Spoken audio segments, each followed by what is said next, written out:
In this installment, we're going to be going over the MLB bet slate for Friday, June 13th. Let's get into it.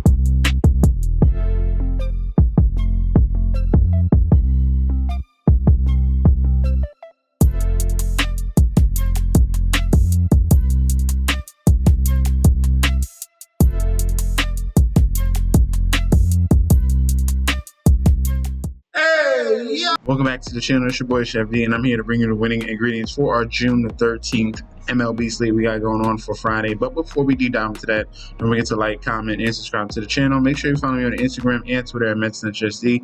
Don't forget about that TikTok at Chef_D91, and don't forget about that Patreon. Right now, we're at the homepage at the YouTube channel.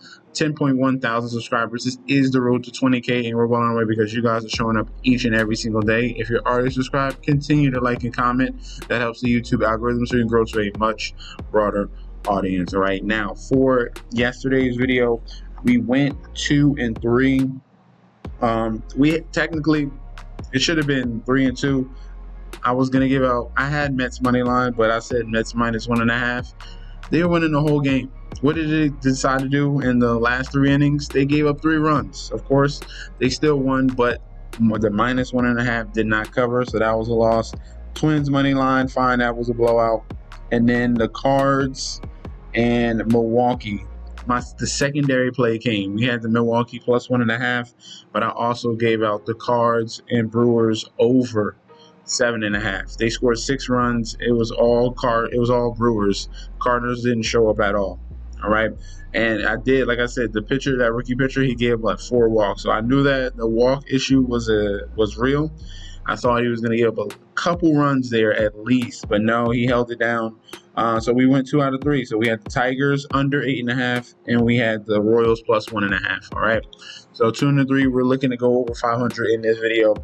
And we did really good on Patreon. If you signed up and you missed out on +162 Mets and the +1.5. That cashed. And we also, for the Stanley Cup, I told you guys to sign up for the Stanley Cup. We had the Edmonton Oilers with the big win come back. All right, they were down 3-0, came back and won it in overtime, and that cashed at +158. So if you want more winning bets, click on that link right down below. You're getting full access to daily bets, future bets, and access to that group chat. It goes off 24/7.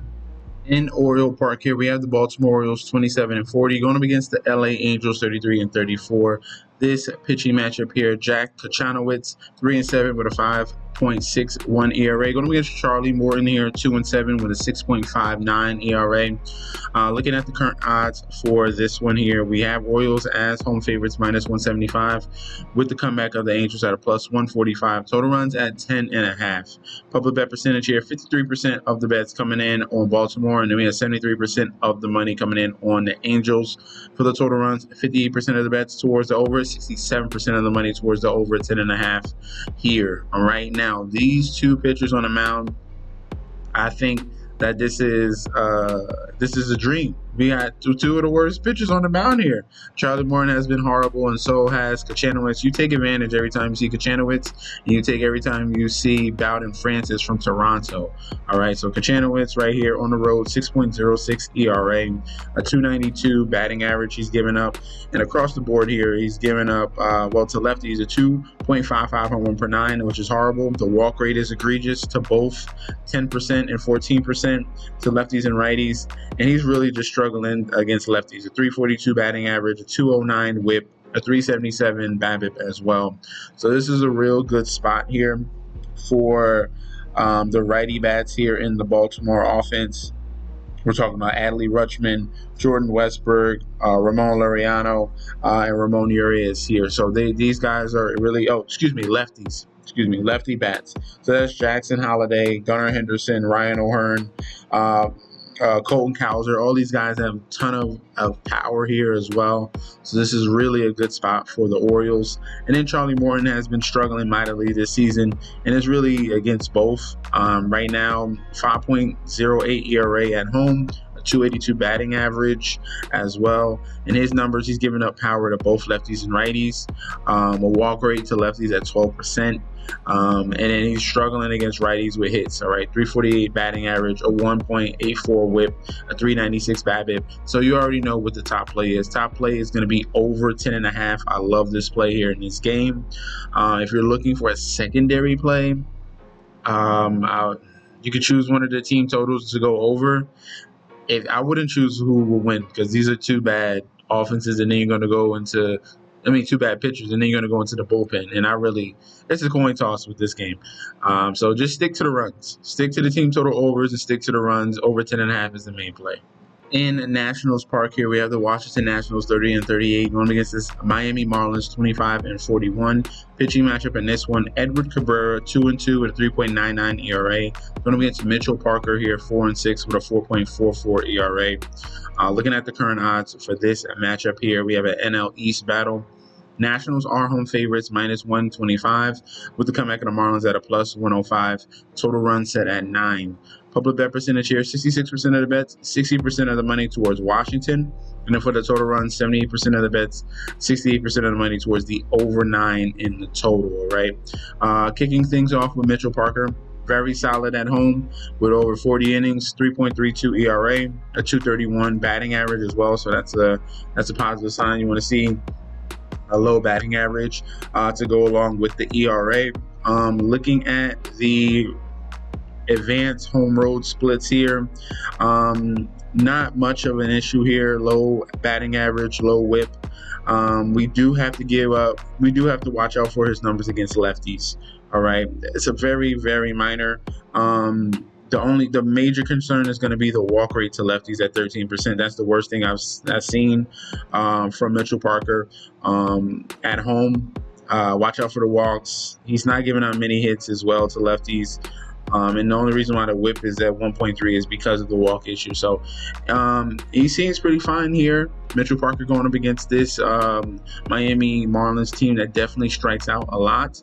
He's not a strikeout guy, but this is a team that you definitely can take advantage of, because they're free swingers. They're either getting strikeouts or getting home runs, and they tend to get more strikeouts than home runs. All right.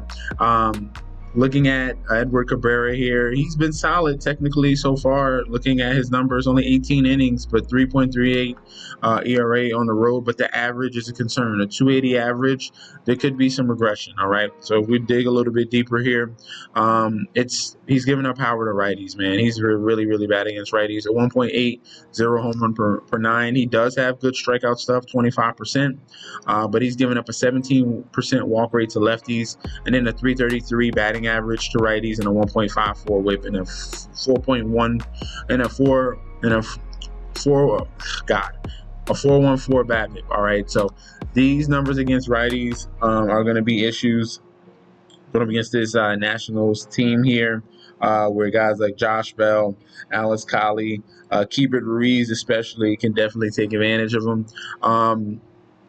Nationals got some strong lefties too, but these righties are in a good position in this spot going up against Edward Cabrera. And I like the Nationals to bounce back from the sweep. All right, right now they're on a big losing streak, losing 5 in a row, coming back home here. Division rival. I like the Nationals on the money line. Secondary play will be team total of the Nationals over. In Truist Park here, we have the Atlanta Braves 29-38 going up against the Colorado Rockies 13-55. Looking at the pitching matchup here, Herman Marquez 2-0 with a 7 ERA going up against Bryce Elder here 2-3 with a 4.08 ERA. Looking at the pitching matchup in this one, looking at the odds in this one here, Braves are solidified home favorites -300 with the comeback of the Rockies at a +240. Total runs at 9.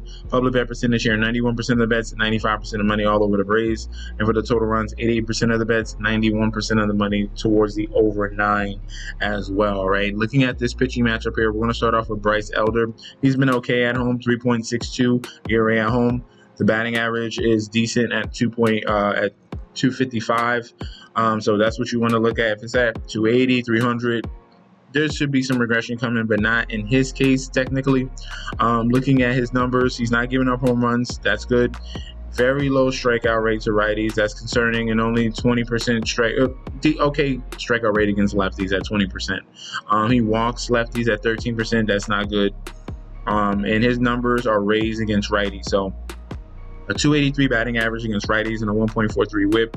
Other than that, against lefties, besides the walks, he is getting outs. Okay, so he's giving up too many hits right here to righties, and he's giving up walk rate to lefties. All right, so nothing too egregious here. This is the Colorado Rockies offense, which is absolutely horrible.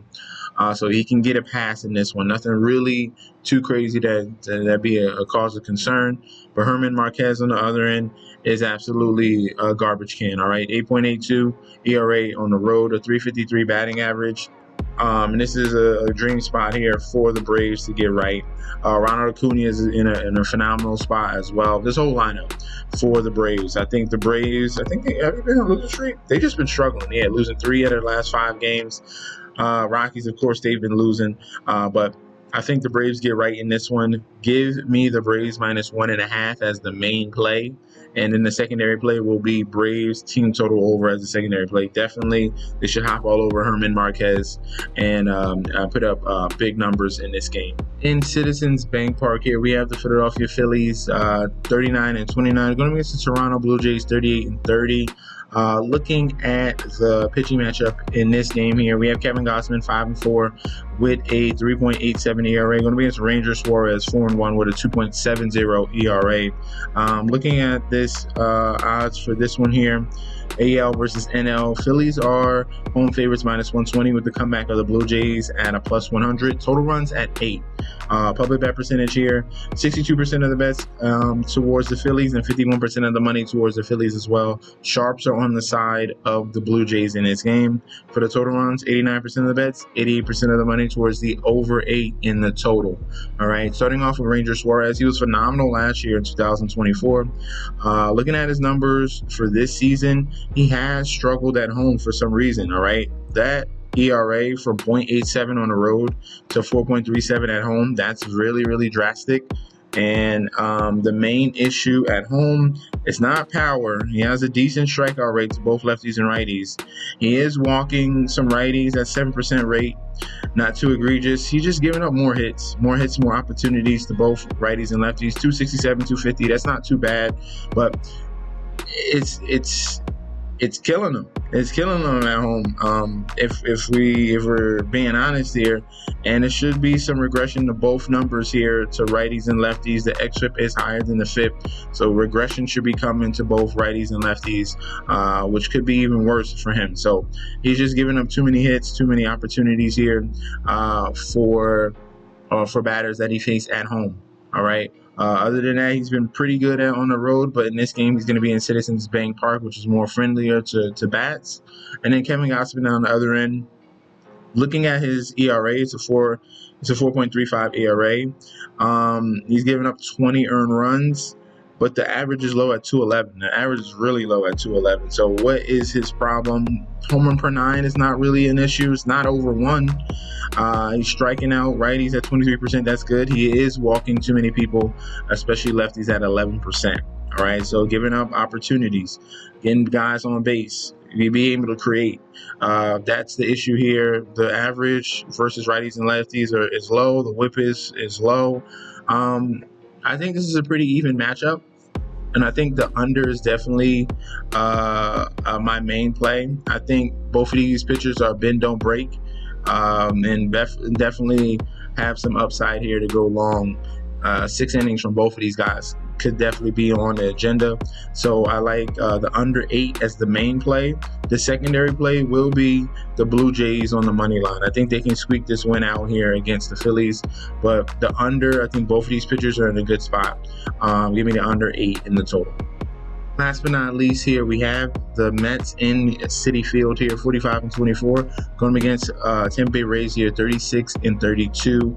AL versus NL battle here. Taj Bradley, 4-5 with a 4.58 ERA, going against Clay Holmes, 7-3 with a 2.95 ERA.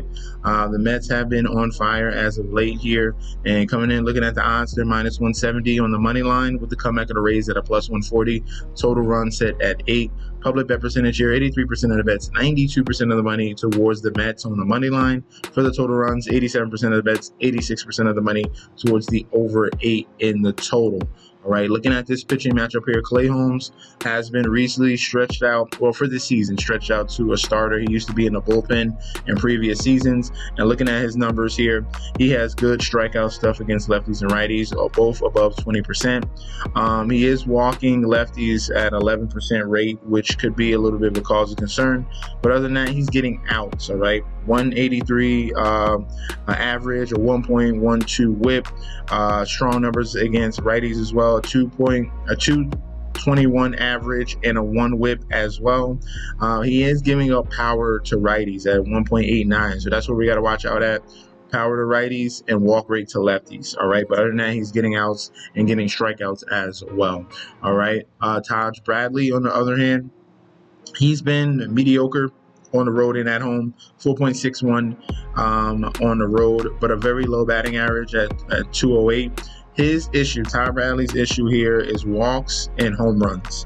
All right. That's what gets him in trouble time in and time out. He's very similar to Clay. But Clay's not giving up this many home runs, and Clay's not giving up this many walks. This many walks is actually really, really embarrassing. 11% walk rate to righties, 13% walk rate to lefties, and both home run per nines are above 1 at 1.38 and 1.26. So that gets Taj Bradley into situations where he might look good in the first 3 innings and then gets cracked in 1 inning, and then that's it. They're going to the bullpen.